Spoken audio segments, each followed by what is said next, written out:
talk about the author Robert Lipsyte. Robert Lipsyte was primarily a sports writer, originally for the New York Times, and he became a writer of sports themed young adult, we would say now, sports themed fiction. He's pretty well known for his first novel, The Contender, which was about an aspiring boxer living in the city in the 60s. I believe that one is still in print, which is very impressive for a novel aimed at children. Not many of them have a long lifespan, but I believe it's become something of a classic. And I do recommend it. It's very, very good. It's not the one I'm going to talk about primarily, but it's his best known book and deserves some praise. A number of things make Robert Lipsyte a standout among the sports writers of his era, primarily that he did not himself much care for sports. He was not seduced by the romance of sports. He didn't set out to be a sports writer. He didn't glory in it or enjoy sort of the chance to hang out with athletes maybe who he looked up to when he was a young person. That wasn't the kind of sports writer that he was. He was a writer who wanted to stay with the times and happened to be assigned to sports. And he covered sports for the Times for about 10 years, during 10 very dramatic years from about 1965 to about 1975. He covered sports for the Times, and he wound up covering some of the most vital stories from sports from that era.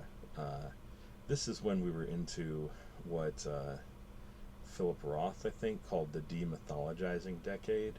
This is when the mythic elements of American society were being questioned and exposed, and Lipsyte was sort of part of this for sports, and primarily focused on race and gender. That was kind of what drew him, was how it's the sports worlds handle the changes in the wider society. So he wound up writing a good deal about Muhammad Ali. He wound up writing about Billie Jean King.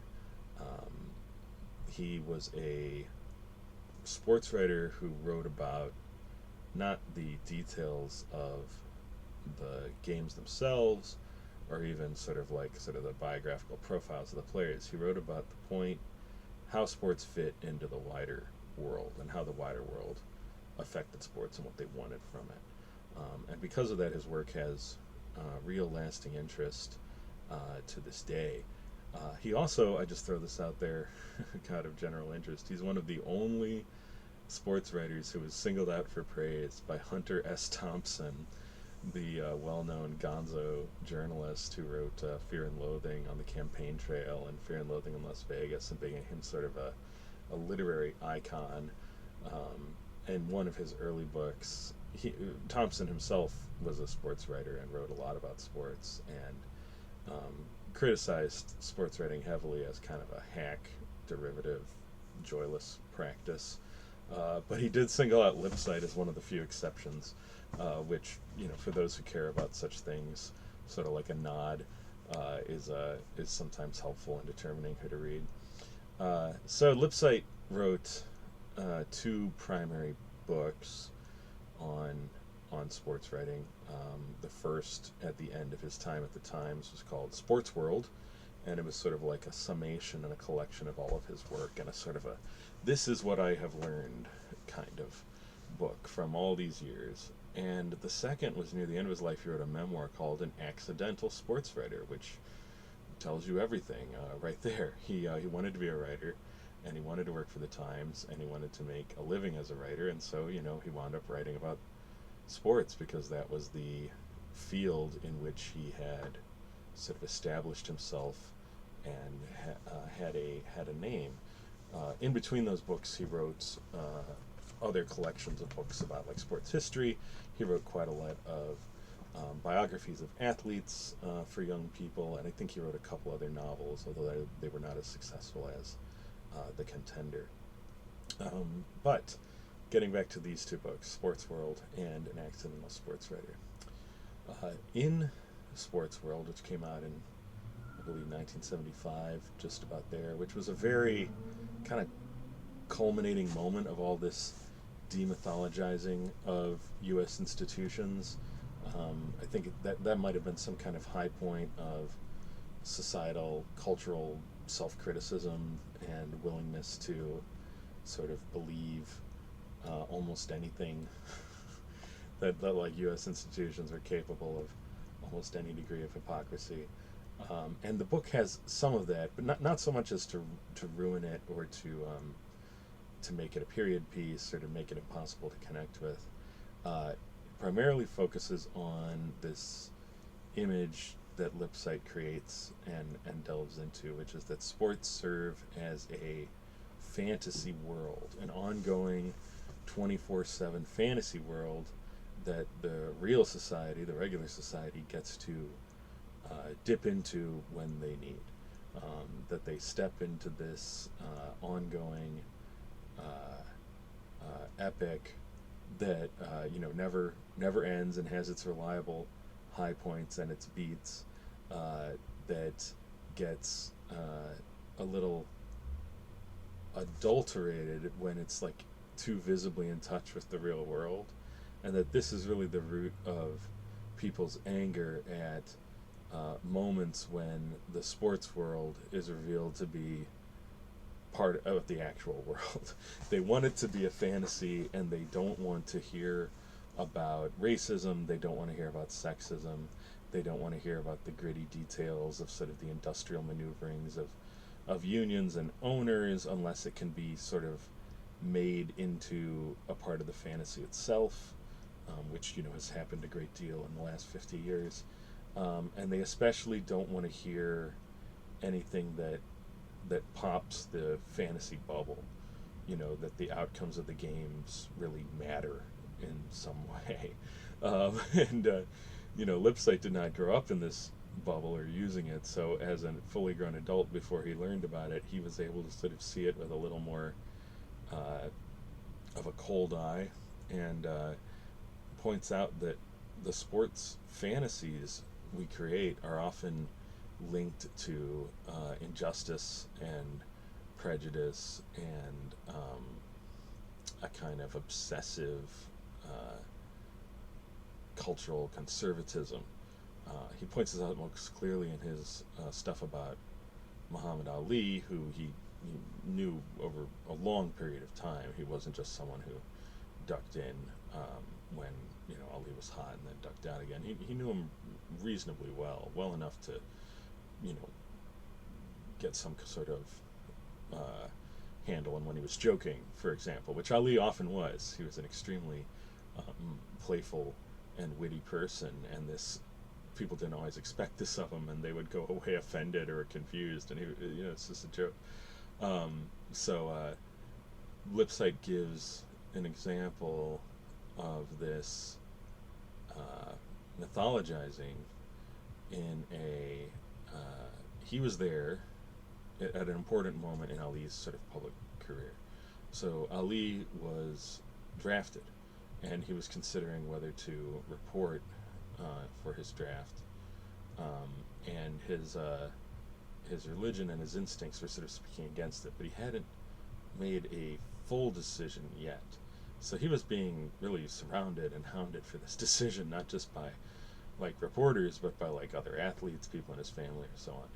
And Lipsyte was there when a bunch of reporters were asking him about what they'd heard was his decision to not report. And Ali apparently was somewhat uncharacteristically, downbeat. He was not the kind of high energy, and he would say in some version that he didn't think he had anything against the Viet Cong, which, as the reporters collectively sort of cleaned up this quote, and by cleaned up I mean altered little phrasing, turned it into a complete sentence, took something someone said and put it into something that would read on the page to about what they meant. This was extremely common, in the days before video is everywhere, is cleaning up a quote and turning it into something reportable. So, whenever you see something in the paper from before, I don't know, about 1990, even now, honestly, whenever you see something in the paper, you should be a little like, did they say exactly that? Probably not. People don't talk in complete sentences. I mean, if you listen to me and wrote out a transcript, you'd have all the ums and the ahs, and you'd have the pauses, and you'd have sentence fragments. And one way that you can try to damage someone in the public eye is by simply literally transcribing what they said and not cleaning it up. Cleaning it up is often, it's not like a villainous thing to do. Necessarily, it often leads to people looking, like a little clearer communicators on the page. When we're talking to somebody, like right there, I broke a sentence. When we're talking to somebody, our mind fills in the gaps, and we can follow along with their argument, and we don't need the formal rules of written grammar in their speech. But when we write that down, it makes them look a little foolish, and so we structure it differently to follow the sense of what they said, but in written form. So they're cleaning up this quote, and they eventually hit on a phrase that seems to be acceptable to all of them, which is, "I ain't got nothing against them Viet Cong." And I believe that's the exact wording of it, but I'm just going to look it up a second. I should have done this earlier, right? It became, an absolute, "I ain't got no quarrel with them Viet Cong." So I got it a little wrong. As you can see, it can be hard. But "I ain't got no quarrel with them Viet Cong" is became just the kind of thing. It was like, it really brought to light in a single phrase an issue with the war in Vietnam and the unequal treatment in the military. There were very few African American officers, for example. African American soldiers were often sent on more dangerous missions out of proportion with their representation in the army. And this was something that, in almost every American war, Black Americans had to think about whether it made sense to serve in a war for a country that treated you unequally and cruelly. Ali, I think, then later said, perhaps at the time, "No Viet Cong ever called me names." He didn't say names. And this cleaning up of this quote, I don't know if it was like clear to the reporters at the time that this would become such a flashpoint for Ali. They probably did. they probably had some sense of that. And you also notice with the phrasing that it can be read in multiple ways. It can be seen as very selfish. It's an I statement, which people always tend to interpret as expressing a sort of more selfish desire. The grammar, it's got a double negative, which people would have interpreted potentially as indicating Ali's, poor education or something like this, which was not true. He was he was an intelligent, well-educated person, but it was like a part that he was willing to play with them Viet Cong. There's just a lot going on in cultural associations in this quote. So Lipsyte was there and chronicled the process by which this quote came to be, which I thought was fascinating. And it's pretty clear from the book that Lipsyte was very sympathetic to Ali, and on his side as anybody pretending to be a neutral reporter can be. And I think he gave sympathetic reporting to Ali's in the Times. Ali was, I want to say, he was banned from boxing for taking this stance, and only came back a few years later when people generally, thought that his skills would have atrophied and he would no longer be the champ and no longer be like sort of a prominent speaker in U.S. life. But of course, he regained the championship and stayed, pretty famous and possibly one of the most famous men in the entire world for the rest of his life.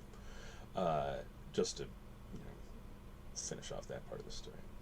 Um, so, Lipsyte's book Sports World shows you how the sports fantasy is crafted and packaged at that time. Now, of course, it's 50 years later, and we're in a much more all-encompassing sports fantasy environment. There's elements to it that didn't exist when Lipsyte was around, like fantasy sports, like legalized sports betting, that he would no doubt have things to say about.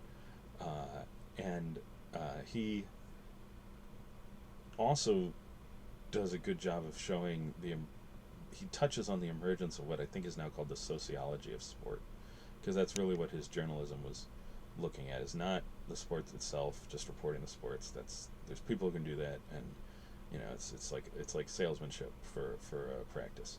But how does sports fit into the wider world? How does it fit into the economy? How does it fit into the educational structures that we've set up? I also really like his portion of the book where he talks about Billie Jean King and about her willingness to challenge tennis practice of her time and go independent in order to make more money, because women's salaries on the tennis tours at the time were sort of artificially deflated, and she was a star and she wanted to get proper respect. And I thought, that was really cool.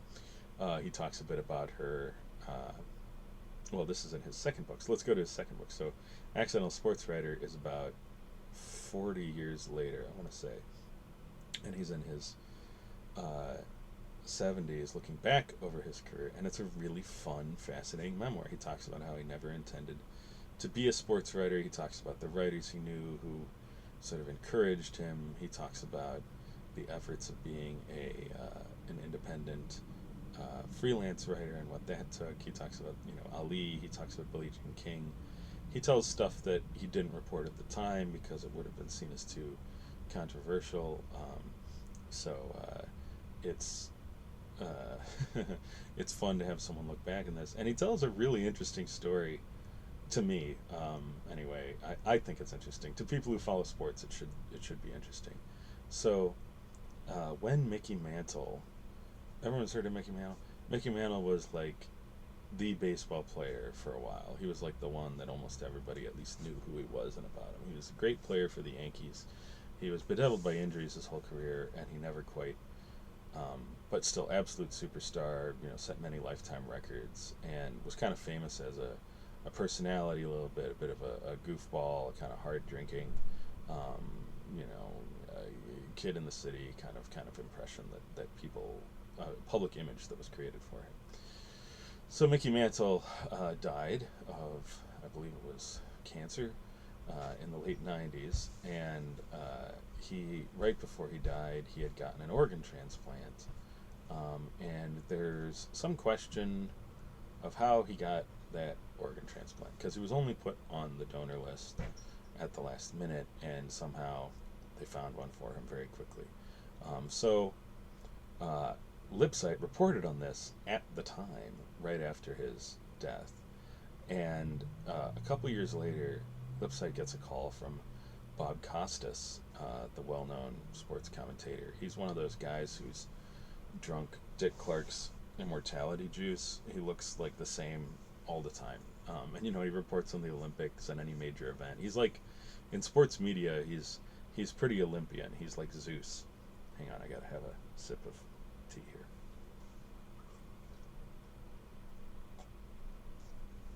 So Bob Costas calls Lipsyte, and they know each other.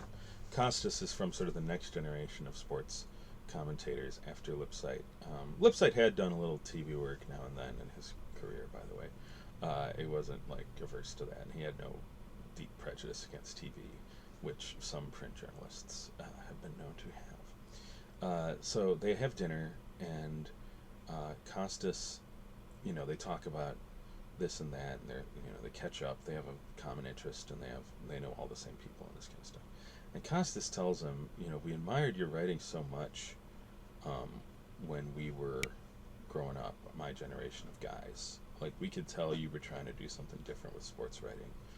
And now that sort of I'm older, I just, that the Mantle story really hurt me. I know I like the fact that you reported on it so quickly, that you looked immediately for sort of the bad thing that may have happened at the end of his life, rather than sort of celebrating his achievements and mourning his loss. And it just hurt me that I didn't like it. I was not a fan of this. I get that we need to explore that, but I didn't think it was appropriate right then, like right after he died. And Lipsyte sort of speaks up for himself and his point of view, which is that sort of the story, that's part of the story that matters. It's important that things that may have been misbehavior get attention. And Costas then asks him, and I'm trying to kind of reconstruct it clearly in my head because it really impressed me with something like, it was something like, don't you, he's like, I'm not a fool, sports is a fantasy story, kind of like you've said, but don't you ever just want to enjoy the fantasy? Do you really just want to report on it as a fantasy? Don't you ever just want to sort of enter into it and chronicle it for itself? That's not exactly what Costa said, of course, because I don't have the book in front of me, but that's the gist of it. And Lipsyte, says something along the lines of, well, no, not much, not in my journalism. Like that, what I write, I want it to be about the things that I think matter the most, not like the outcome of a particular game. And they part friendly, although you don't get the feeling like they're going to have a lot of these dinners in the future. But I like that as a dramatic moment. I'm willing to believe that, I think that all pretty much happened, like Lipsyte said, and there's something there that's emblematic, not just of what happened in sports from sort of Lipsyte's uh, time up to Costas's time, but sort of what happened to the U.S. what happened to the U.S. and after Lipsyte was of the generation that grew up after World War II, and that post-war generation, I think, had a lot of interesting stuff to struggle with. One is they had all this power and money. Not yet, but the institutions they were part of did. I mean, the U.S. ended World War II with like more than half of the world's wealth and like 2/3 of its industrial base that remained after all the destruction of the war. And the U.S. took the lead in establishing all these new international organizations and basically filled in and extended the sway of the West after the collapse of the European empires, and so on and so on and so on. So the generation growing up then had a lot of resources and a lot of potential ways to grow. And they also had, and I think this is fair to say of Lipsyte, they had a reasonably high idealism. The calls of service that were created in the war, they listened to them. They may not have applied them in the manner that was expected, but I think Lipsyte in particular had a vision of writing as exposing wrongs and doing good, and using your art well to help society. That's clearly his goal in The Contender. Um, he's trying to create a fictional sympathy with this character who's struggling under difficult circumstances, to make something of his life. And I think that's why people still read the book today. Is it's good art, and so Lipsyte, by the time Sports World come out, that sense of idealism had really brushed up against institutional limits of reality, and had cracked a lot of the old consensus, which was based on not examining things too closely, not using, not looking too harshly at ourselves. It's like the kind of thing where it's like, yeah, we know we said we care about truth, but there are other things at stake here. Lipsyte tells a story in Sports World of being in a hotel room and noticing that he could hear through the wall some people talking about what was going on in like the World Tennis Federation or something. So he's listening, through the wall like a good Snoopy reporter, and he then picks up the phone to call his paper and tell them something else about something completely different. And then the guy who was at the other side, realizes Lipsyte might be next door, and he comes in and he sees Lipsyte on the phone, and he grabs the phone and he says, "Kill that story," and he hangs it up without listening to hear what Lipsyte was talking about. And he tells Lipsyte a kind of pedantic, prissy, silly speech about ethics and how there are more important things than journalistic truth, and his generation has got to learn that like sometimes truth is not all that there is, and this kind of thing. And Lipsyte's listening to this like, give me a break. And it's not even anything that important. He doesn't even bother to report on what he overheard. It's just some kind of penny ante maneuvering inside the institution. That's what he says anyway. So by the time that Sports World comes out, that impress to sort of uncover and expose, well, they'd uncovered and exposed some pretty deeply dark, disheartening stuff, and there was a sort of a pause for breath. This is around the time of um, Kay Graham's Kay Graham, publisher of the Washington Post, important figure in American media history, gives a famous speech about investigative journalists not going too far. The idea being that the search for truth can destroy the, sort of the platform on which you stand, and then where will we be? And there's this turn back from exposure and truth telling and a re-embrace of mythologizing. And it's Reagan, the 80s, Bob Costas's era. People are interested in remythologizing, and sports are ideal territory for remythologizing because they're built on a kind of mythical level, and they're built for the use of mythical language and the assumption that only things that happen on the fields are of import, and not the connection between the field and the rest of the world. And Costas begins to, I think, represent this as like he's not averse to some exposure. He's not averse to some truth telling. He's averse to it when it's inconvenient. He likes he liked the home run duel of '98 between Sosa and McGuire. It was so fun for baseball. Like, oh, who's gonna break the record? He did not like the inconvenient exposure that the players involved were taking steroids.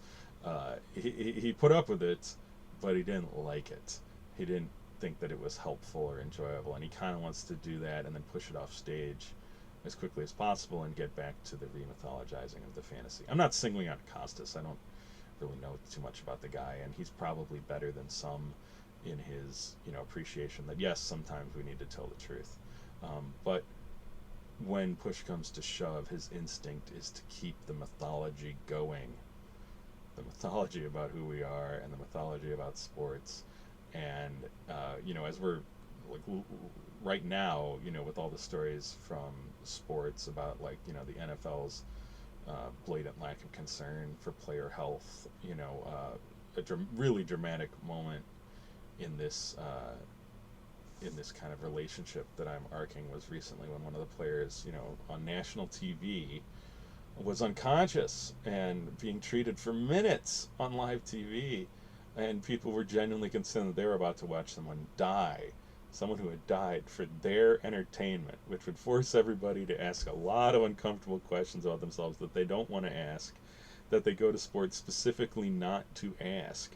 That's the real danger to the NFL, by the way, from all this health issues. It's not that like people are so concerned about the player's health, is that it destroys the fantasy. It breaks down the wall between our ability to enjoy the sport purely on its own, which is what people go to entertainment for, is to enter a little private universe.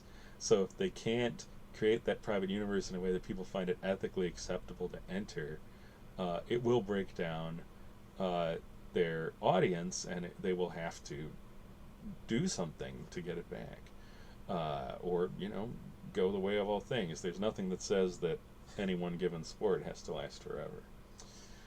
So yeah, Robert Lipsyte, a fabulous investigator of the intersection between sports as a set-apart fantasy and sports as a irreducible component of reality.